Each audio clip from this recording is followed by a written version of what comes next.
sorry that I am a little late. I got a headache after the stream this morning, so I laid down for a nap, and I thought, for some reason, my alarm was set for 9:15 rather than 7:15, so yeah.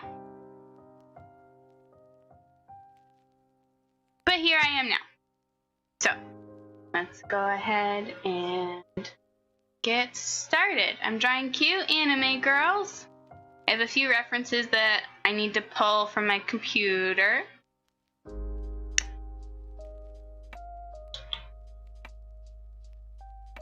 It's this one.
Sorry, I had to walk away for a minute. Thought I heard my cat getting into something.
Oh yeah, thanks. I think. Yeah, she's a pretty simple character.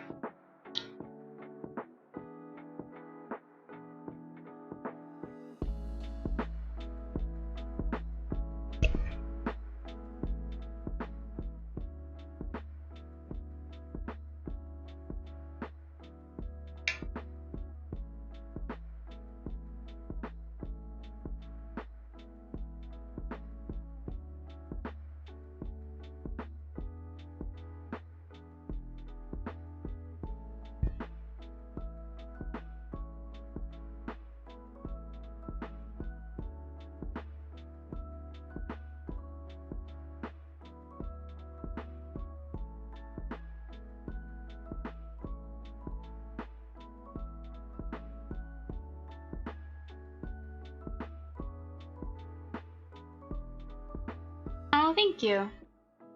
I thought I'd go for like a cute cat girl with this pose.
Yep, I thought I'd do like a normal stream in the morning, and then in the evening I would do a slightly more mature stream.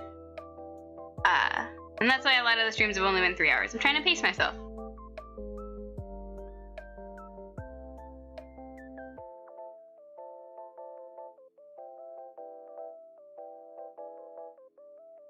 Yeah, I took a nap in between the streams, and I woke up at 7:15 when the stream was supposed to start at 7. Because I accidentally set my alarm for 9:15. I was really tired.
I am trying.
I think the thing I have the hardest time with anime is the face proportions, because like everything is so anatomically incorrect. Or like the eyes are huge and the noses are tiny and the mouths are usually tiny. That like I'll start it and then my brain, cause when you draw a face, you tend to like orient sizes by everything else. So my brain's like, no, the eyes are too big compared to how the nose is. You must make the eyes smaller, or the nose bigger, or the mouth wider. And it's like, no, this is anime. No, brain. In anime, we draw however the fuck we want. And my art school mind wants to scream.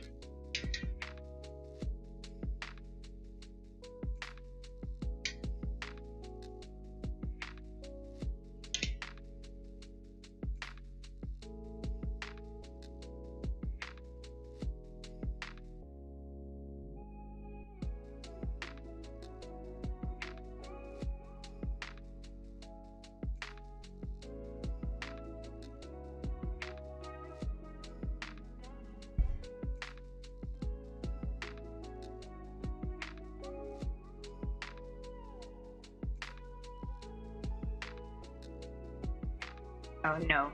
Okay.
Why anime girls?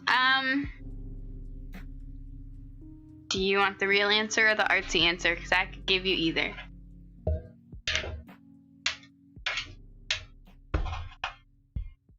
The artsy answer is to explore. Oh, real answer all the way. Okay. Well, we're going to start with the artsy answer. Is to explore other styles and let go of my need for perfection and to have correct proportions all the time. So growing as an artist. Real answer all the way. If you've ever looked at the art section on Twitch, you'll see that there's a lot of artists with very similar styles, and they're all usually anime, and they're all usually drawing pinups. And I am not selling out because it is fun to draw. It is. It's just it's not my first choice, which is kind of why it's like a Saturday night only special type of thing where it's like, hey, look, I can also draw this. I can also have a fun time drawing this. Cute cat girls. God, I feel like when I say it like that, I do feel like a sellout. But then again, they also used to think that artists who like made prints and went to not conventions, but like craft shows, because this was before conventions, and even artists who would like take commissions, they were like, well, you sold out. It's like, they didn't sell out, they just didn't want to starve to death, you fucking asshole. And that's my response to art school. A lot of my streams could be titled Gingersnap Draws and Why She's Upset at Art School. I'm not bitter.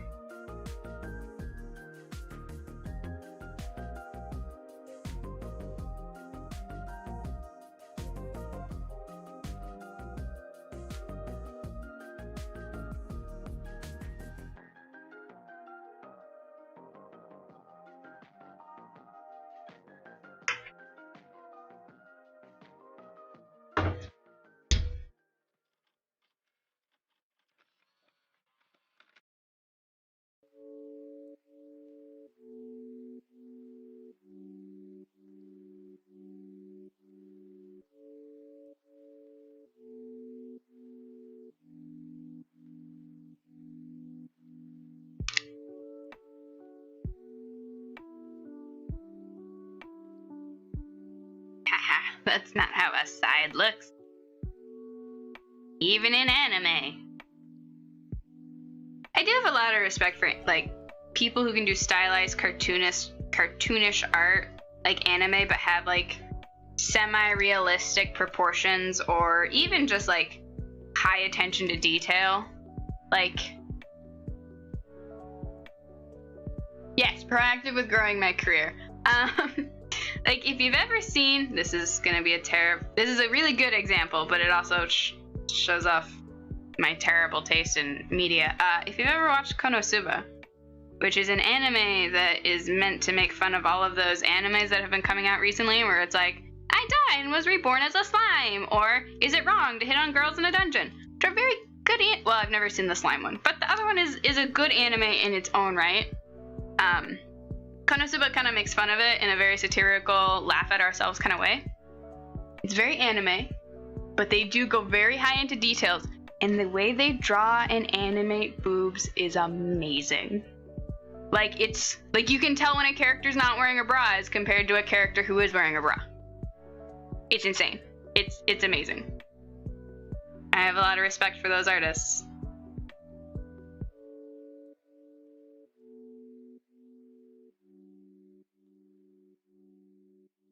It's not that I really like, they're just nice looking.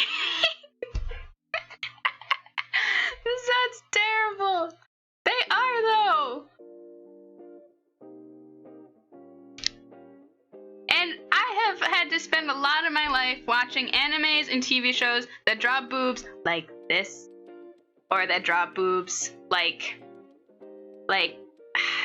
how do I even, in anime, sometimes they will take a regular formed person. There's a person with a chest. And they're like, all right, well, they've got boobs because they're a girl. It's like, okay. And then they're like, and the shirt looks like they're naked. Like, the shirt conforms to this secondary boob, and that's not how shirts work. That's not. Or they're like, I've had to spend a lot of my life watching shows where I get really excited about the show, and then a female character shows up, and it's like, all right, you've never looked at a pair of boobs in your life. Or you've looked at too many porn boobs, and now you only think that boobs look like this.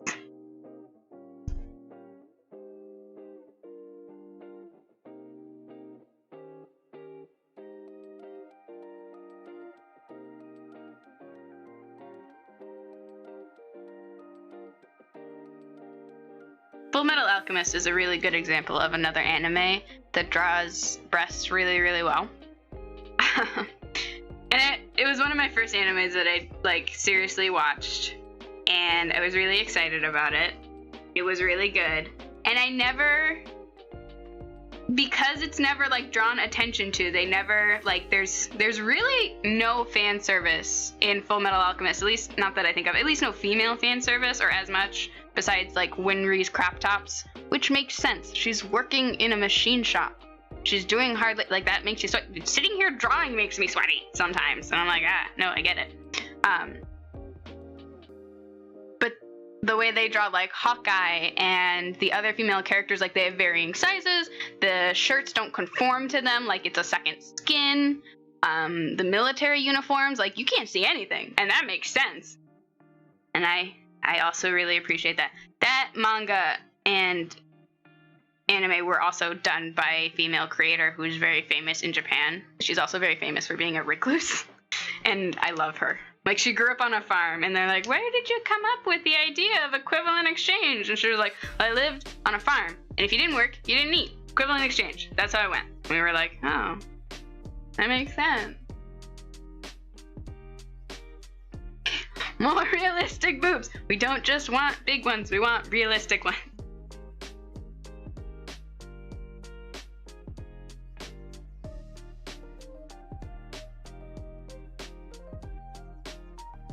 Realistically proportioned ones. There are some very small, skinny girls who have very large breasts, but it's not the norm, and it is upsetting a little bit in anime how it's the norm, where they're just like, well, if you've got a size 32 ribcage, which is like the smallest band size possible, you gotta have size double D boobs. It's like, no.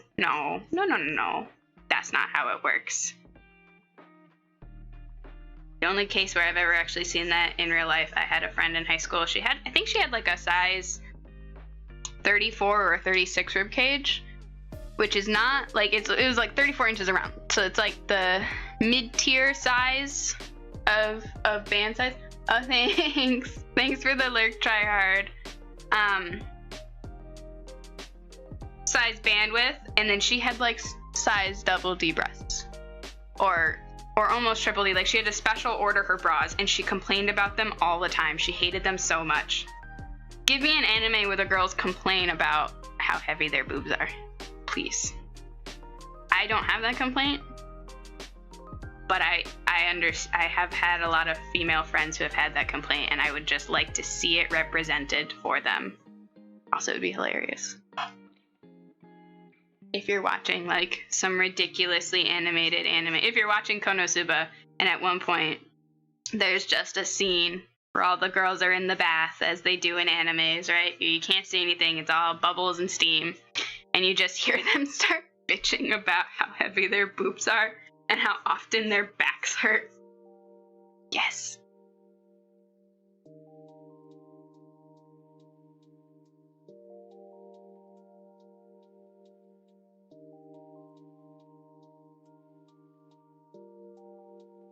Speaking of getting into anime, so Fullmetal Alchemist wasn't how I got into anime. I thought it was, because it's like the first real anime that I remember finding on my own, because it was on Netflix at the time, and it was Fullmetal Alchemist Brotherhood. It would be really entertaining. But it was the first anime that I found on my own and decided to watch.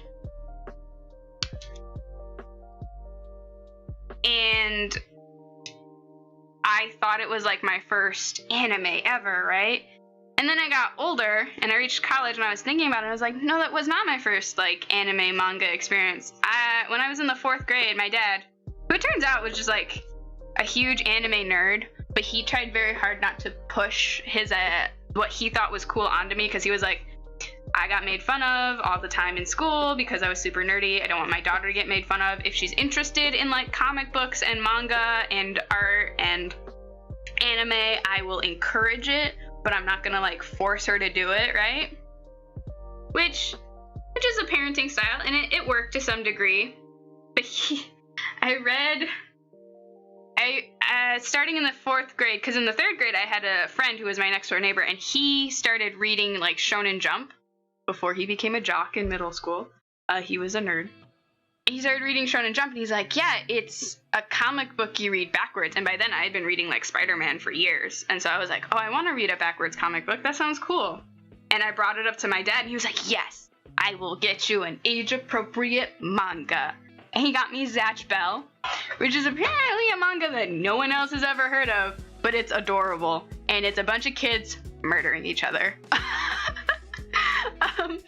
They come from like an alternate universe, and they have to like battle it out in Japan with like magic spells to decide the fate of their dimension. It's actually really cool. But that was my first manga, and I think I read all the way up to like volume 13 before I started like reading other comic books. It was also really hard to find because it wasn't super popular in America or even in Japan. It got its own anime, but it wasn't.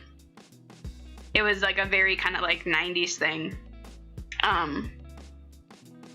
But then I had totally forgotten about that by the time I reached like middle school, and I watched Fullmetal Alchemist Brotherhood, and I was like, oh, my dad is gonna love this show, and I can introduce him to anime. And he'd been watching anime since like before it was cool.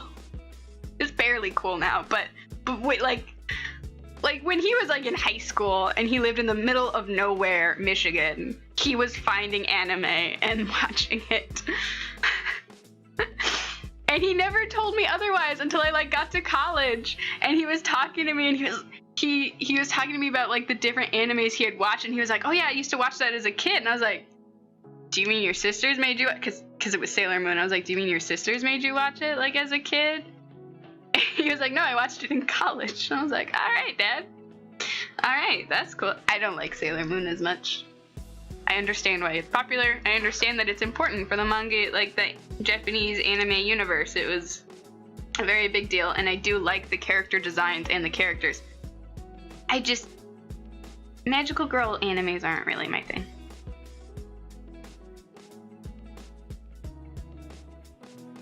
And that's my long-winded version of how I was a dumbass as a kid. Thinking that I got my own father into something that he very much got me into.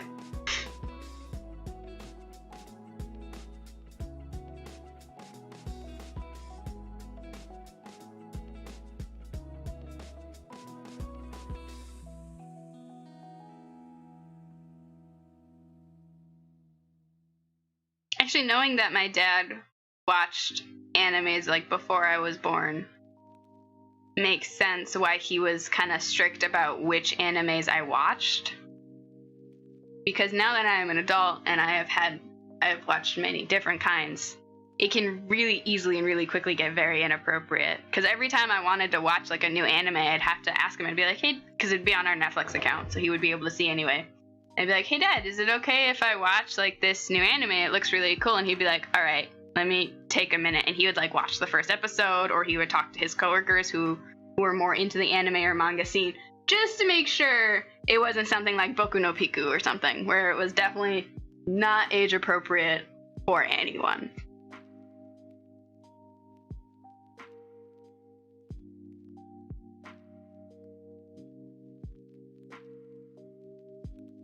But as a kid, I just thought it was really annoying, because I was like, why do I have to ask my dad if I want to watch a show? Nobody else has to do that. Well, everyone else is just watching Cartoon Network.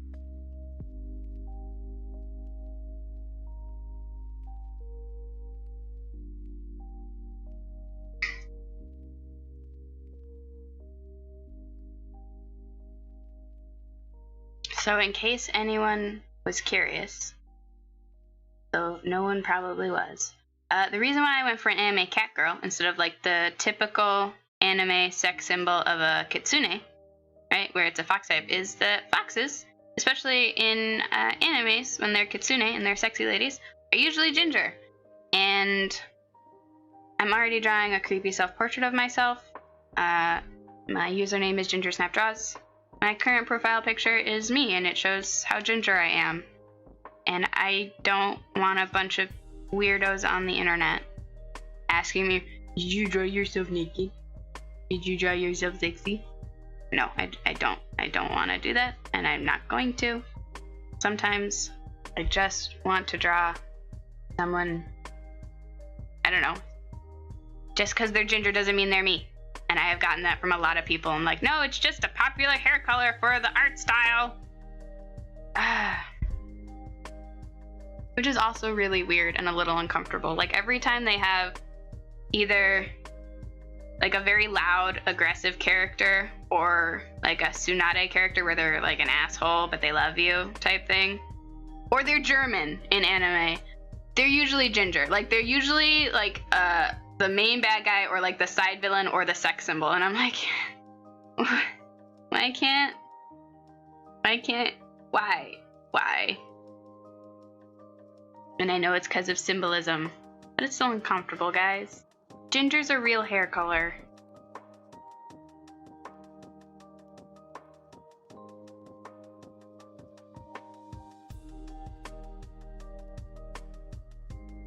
Look at me talking about gingers getting objectified as I draw this sexy cat lady.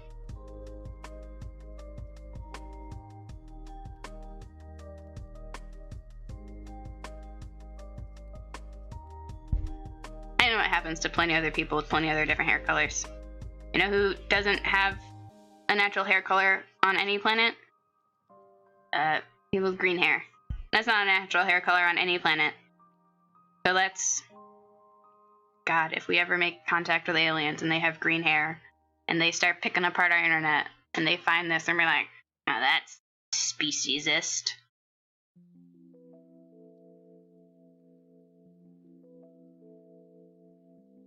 Purple. No one really has like purple hair. Not like the dark purple where it's so purple it's black. I'm talking like lilac colored hair. Draw your sex symbols like that. Give gingers a break.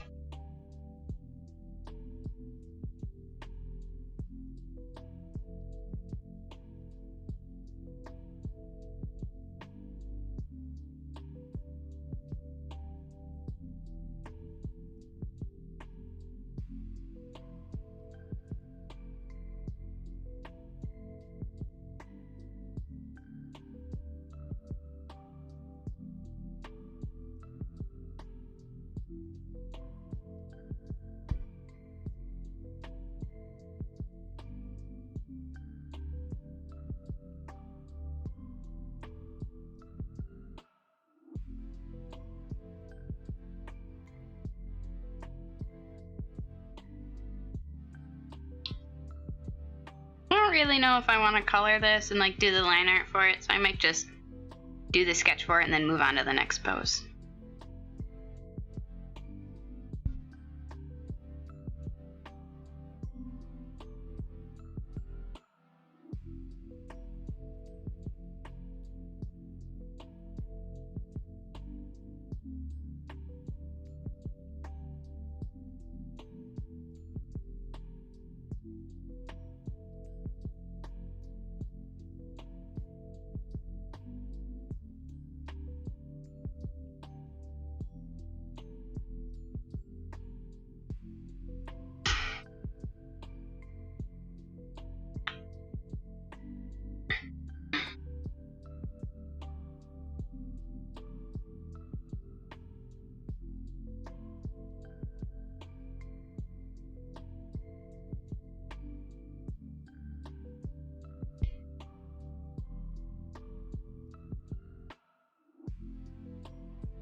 Speaking about the ginger thing, like a couple years ago, I got commissioned to do the book cover art for an ebook, right? And they wanted like a kind of classic sci-fi pulp fiction type cover where it was like kind of like painterly and it had the main character and it was like a little sexualized but like not a ton. And that's what they wanted. And I was like, oh yeah, cool. And the profile picture I had for like the like commission site that I used at the time wasn't of my face. I think it was just like I can't remember what it was. But so they didn't know what I looked like. But they asked for a young woman who was ginger and freckled and like very curvy and kind of like Tomb Raider-esque, but essentially like stereotypical what people think Irish people look like, right? So I'm like, all right, cool, sure, cool. You're paying me money, I will do it. And I did it.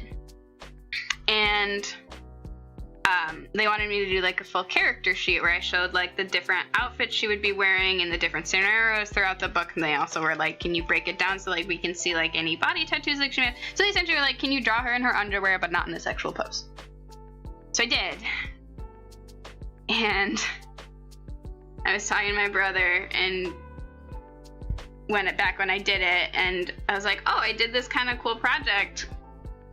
Do you want to see it? And he was like, yeah. So I showed it to him. He's like, so you drew yourself in your underwear? I was like, that is not what this is. Just because they are ginger does not mean they are me. He was like, okay.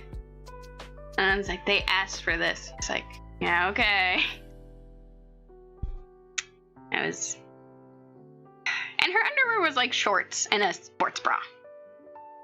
He was just like I think he would have been like 15. So he was just, in his teenage brain, he was just like, why? No, I don't want to be looking at something that looks almost like my sister in their underwear. And I had not put that together that it looked almost like me until after he said something. And I was like, you fucking asshole.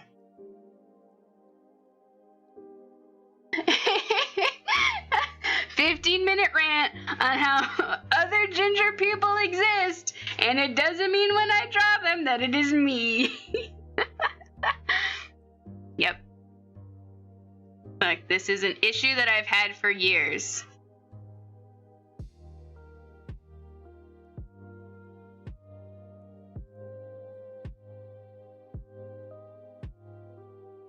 Being ginger is real, and there are some weird struggles with it.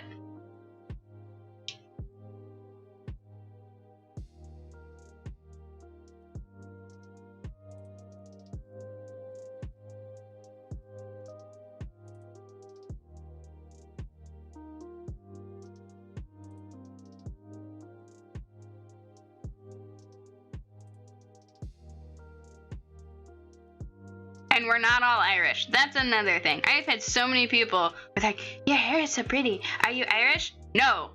It is an independent occurring mutation in our genes. It has occurred in every race and ethnicity on every level through generations. We're not dying out. We're not all Irish. Like, stop it.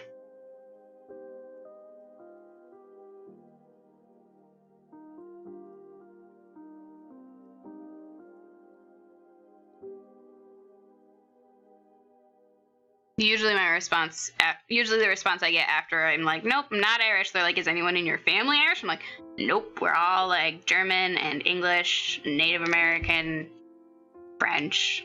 Like, as far as we know, there's no Irish there.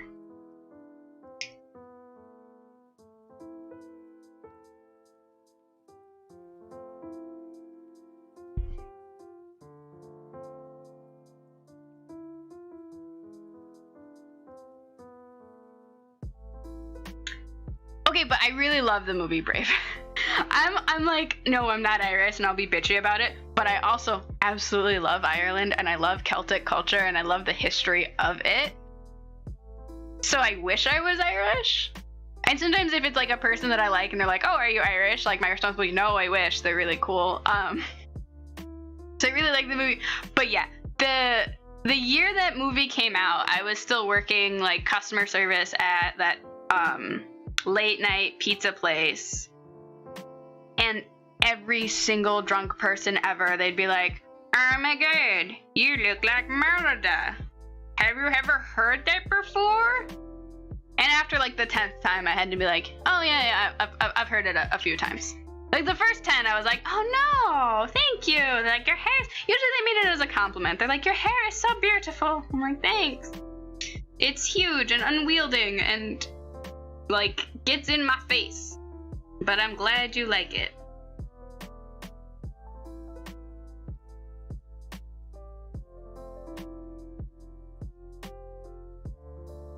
It is one of my favorite Disney movies though. Like, one of the reasons why I'm growing out my hair is so that I can get it trimmed and like get layers put in, because the layers will make it bigger and healthier, and then I'll grow it out again, and it'll be like a couple years, but then my hair will eventually be as big as Merida's was. My hair used to be that kind of like big and curly, and I just have to get back to it because I cut my hair really short like every other year for the past 5 years.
I can bitch for 15 minutes about how gingers are portrayed in the media, but at the same time, like, every time I do see a ginger character in the media, I like them a little bit more than I would if they weren't, because my brain is just like, oh look, my kin.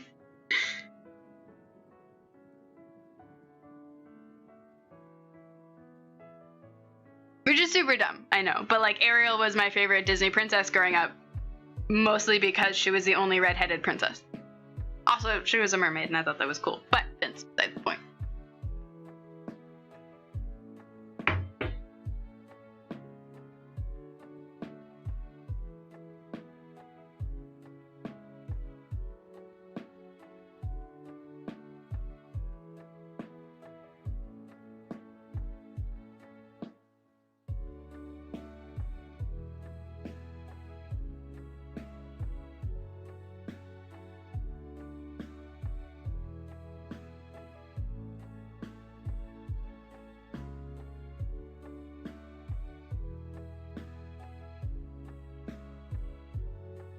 Well, it's supposed to, like, kind of, from what I understand in most media, if a character has red hair, it is supposed to represent that they are, like, either promiscuous or aggressive or alternative, right? Because it's a bright, kind of alarming color. It's supposed to give a fiery personality. And that, what's weird is that that can even be seen in, like, documentation from World War II. There was, in my freshman year of college, I had to take the advanced, like, English course, right, as a gen ed. And our professor was a nun. And the first piece we ever read was from World War II, and it was about how this woman had been sleeping with some Nazis. Like, she had, like, sold herself out so that she could get more food for her family, right? But in the process, like, she had dyed her hair red to kind of represent that. And the whole piece was about how the town lost their shit, dragged her out of her house by her hair, and cut it all off.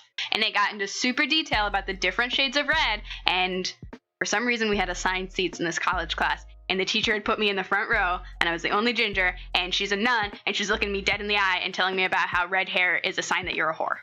And I'm just like, all right, thanks. I'm gonna try hard in your class.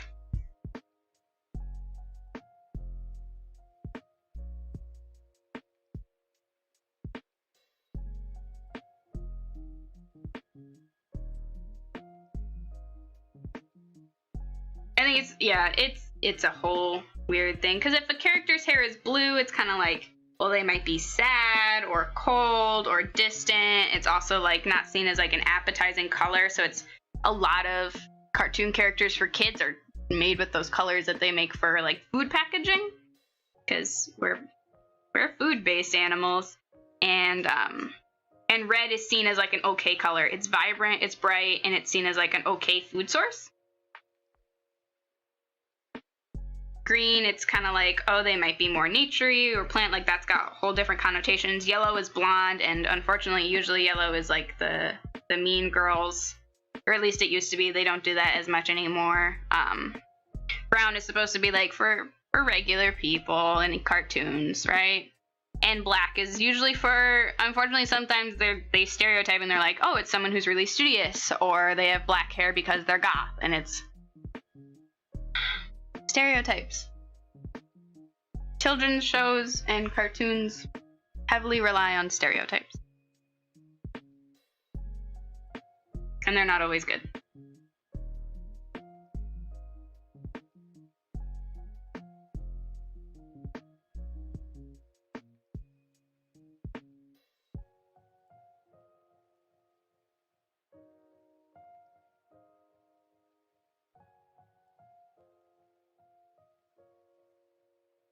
Ah, but in that freshman English class, that was the first time I'd ever actually seen a nun in real life. So at first I thought it was going to be cool because unfortunately, I had grown up watching, like, what is it called? Call the Midwife with my grandmother. which is like a British show that takes place just after World War II. And these midwives live in like a convent because the nuns also help the community by being midwives. And they're super cool. Like, there's conflict, but they're also super nice. And they're saying, and I understand it's a show. But I was hoping she was going to be a cool nun. She was not.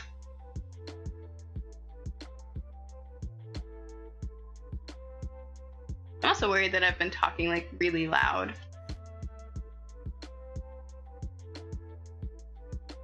Is this better? Yeah, this looks like it's a little better.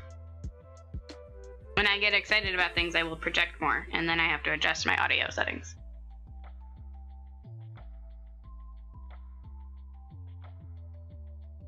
Better? Hello? Okay. Okay.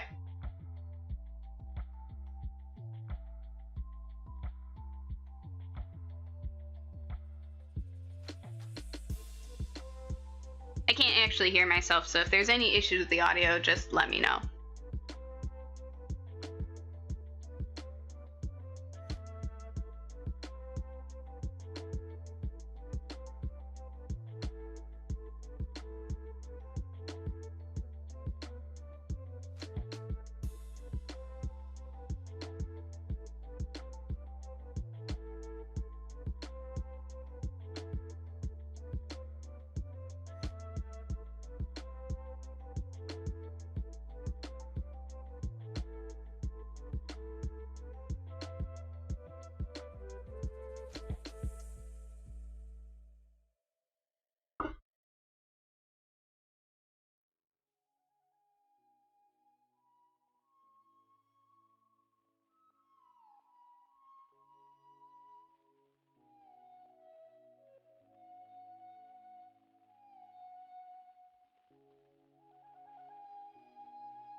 Okay, if you found out that science could merge your body kind of with an animal, to varying degrees, would you do it?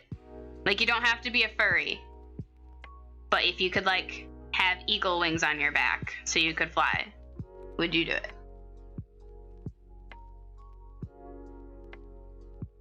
And what animal? I feel like a weird animal to pick would be, like, kangaroos. But it would also make sense because they are insanely strong. Kangaroos terrify me.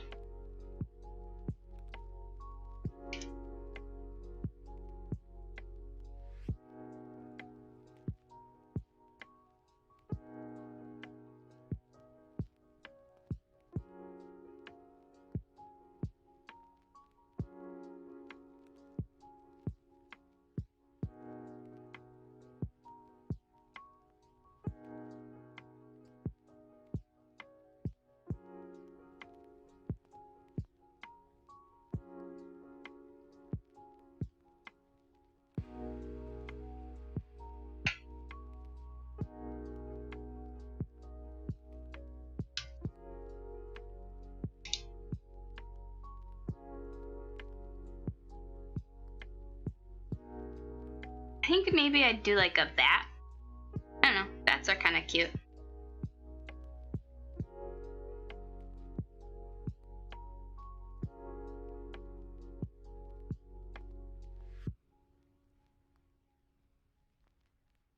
Maybe I would do a fox, and I would be the stereotyped kitsune. I am my own stereotype.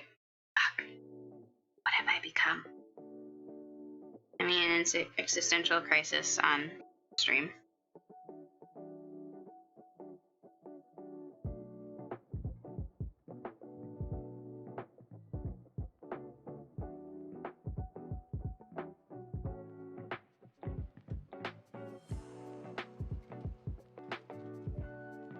And look at that. She's basically done.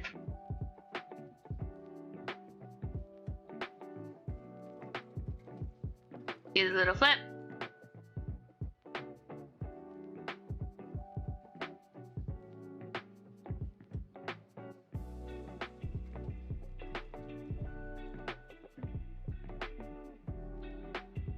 Yeah.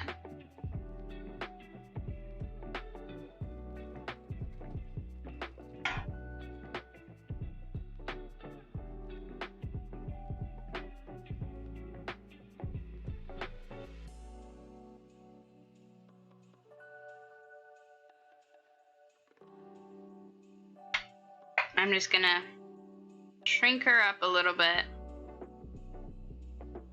and then tuck her away all nicely in the corner.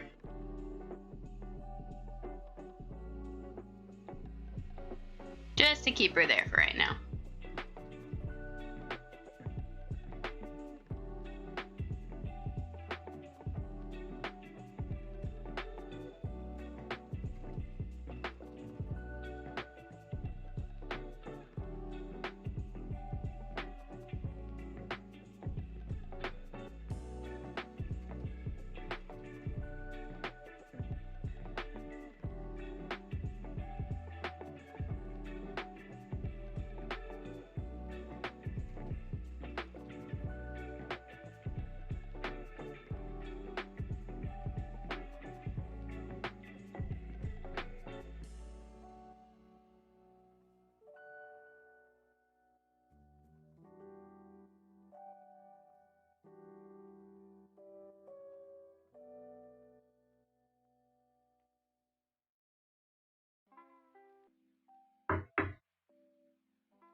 Goodness, okay, big stretch.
I don't think I'm going to be able to hear the phrase good kitty for a little while without thinking about this. Like, I'm not going to be able to go on r/iBleach for a hot minute.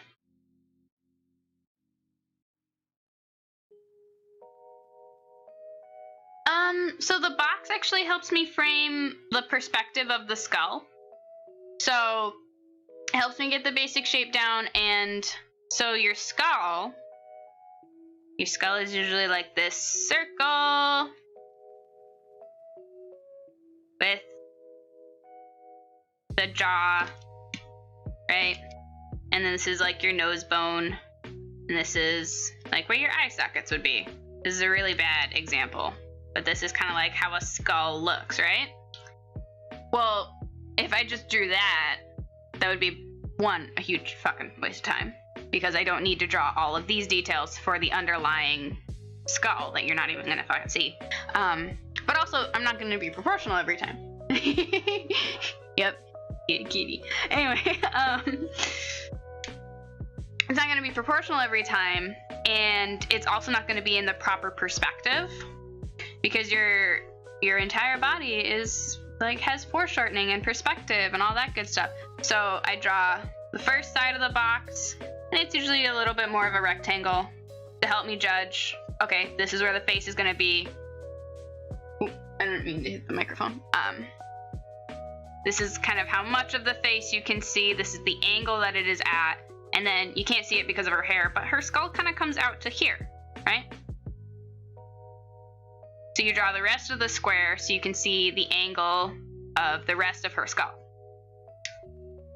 Now, if I was drawing someone looking down, I would draw like the top of their skull, and then this would be their face. And then I could see the perspective of how their face is going to be, right? So I can draw like their nose like here, and their eyes like here, and it looks like they're looking down. Looking up is a bit more complicated because of the way it connects to the neck, but just a general idea of it, I would draw another box. I would draw, so like this is the nose, these are the eyes, and then I would kind of make a triangle for the chin, and then this would be like around where the neck would go. It's a bit. So the box is to help with placement, proportion, and to know what angles to draw in the perspective.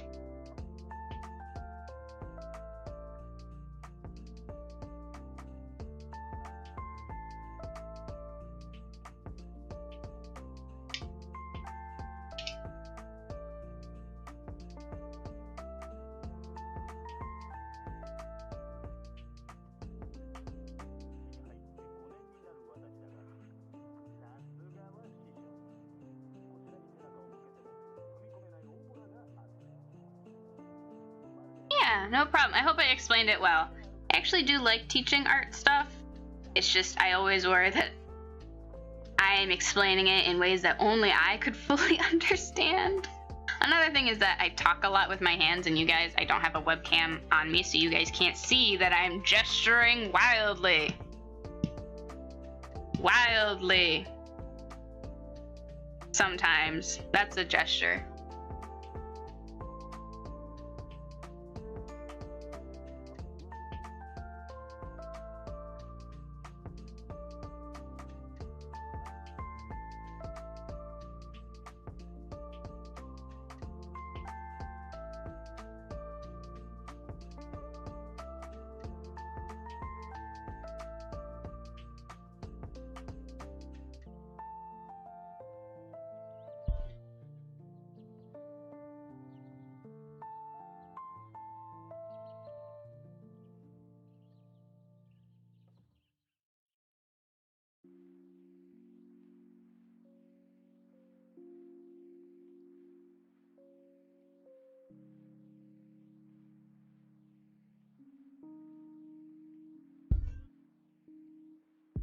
Okay. Yeah, I'm glad.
I'm realizing that my chair is squeaky and I'm worried it's being picked up by the mic, but...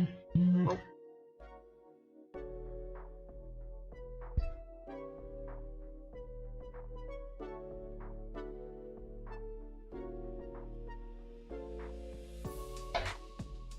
Try to move it so it's not getting picked up. My chair is old. It has seen better days.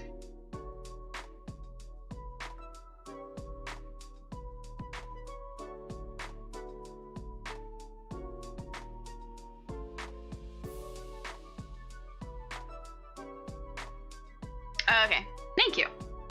I'm glad. Because it's like every 5 fucking seconds.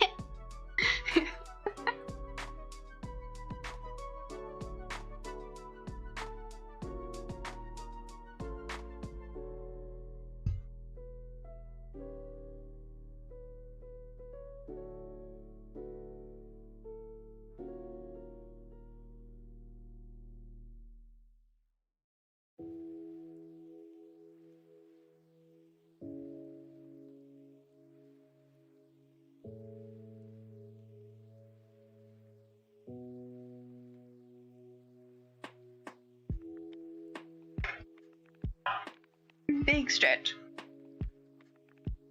Because I've been sitting here hunched over my tablet. So my back is mad at me.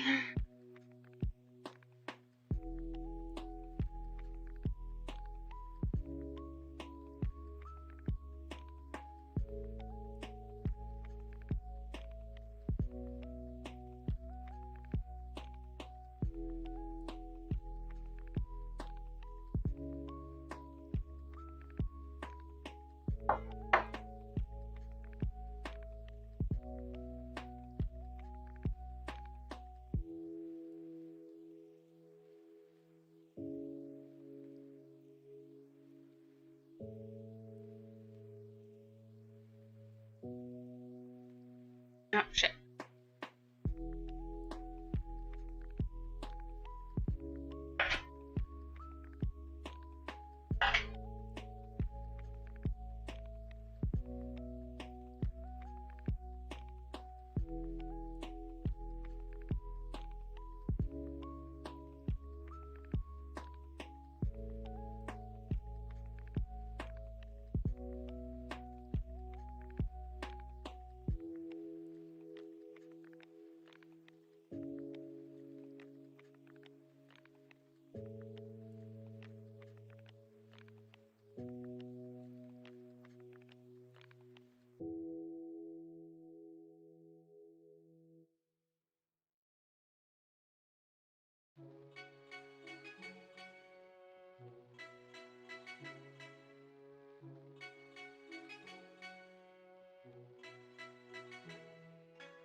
Excuse me.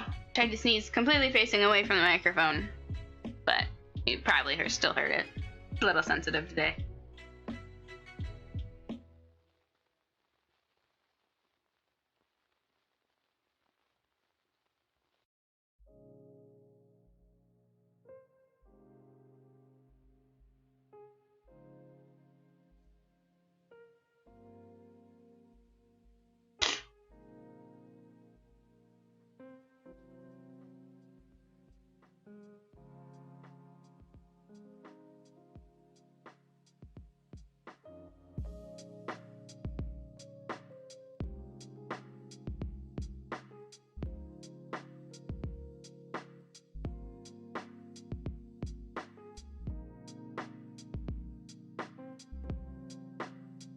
Today is Saturday. I keep thinking it's Sunday for some reason. I'm like losing my mind.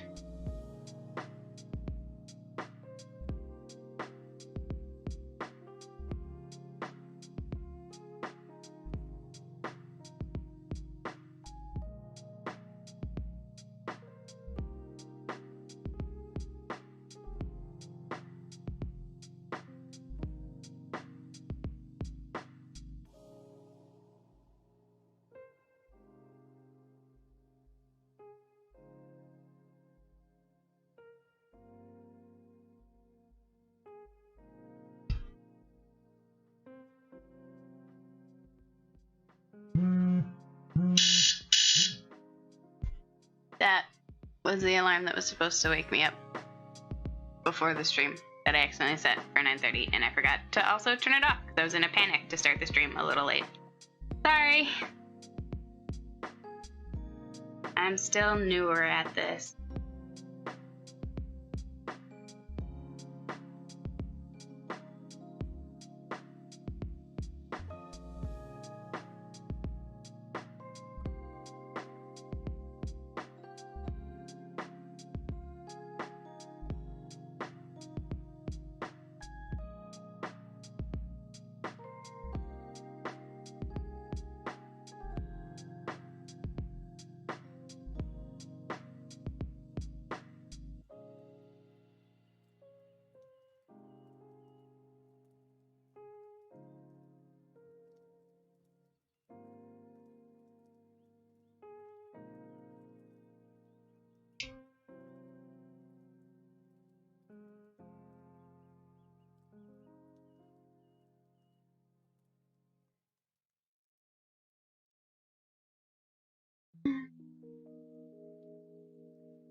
Oh, I feel so sad. There's a little kitty paw trying to come through under the door to the studio I'm streaming in. So cute. It's not like pawing really hard, it's just gentle, like, please open the door. Please.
I stretched and I felt like a bunch of blood rushed to my head. Again. Oh, goodness. Probably just need to eat before bed.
Realizing the microphone can absolutely pick up, like, me flipping my pen around in my hand, switching from eraser to paint tool.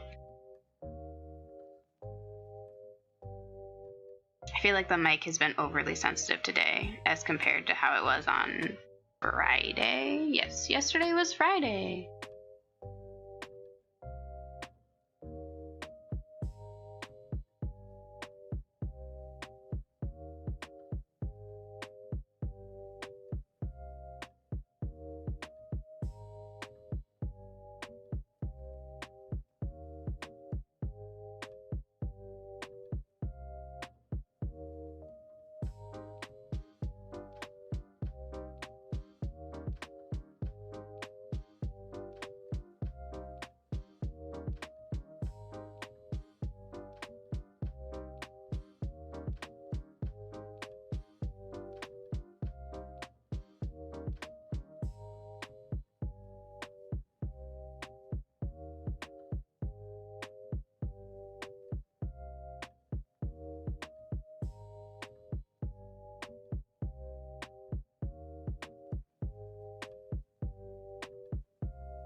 Alright, so this is as far as we got today.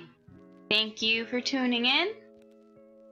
Thank you, Livid Lemming, and Tryhard Friends for talking to me in the chat. And thank you to everyone who tuned in but didn't talk in chat. That's perfectly fine. I just appreciate you guys showing up. I say that, and I left this open in front of me, and I'm like, oh, I could fix part of her eye. It just never stops. But yes, thank you so much for tuning in. I hope you guys had fun. I'm going to be streaming again at 10 a.m. tomorrow from 10 a.m. to 1 p.m. So tune in again if you like the stream. All right, bye.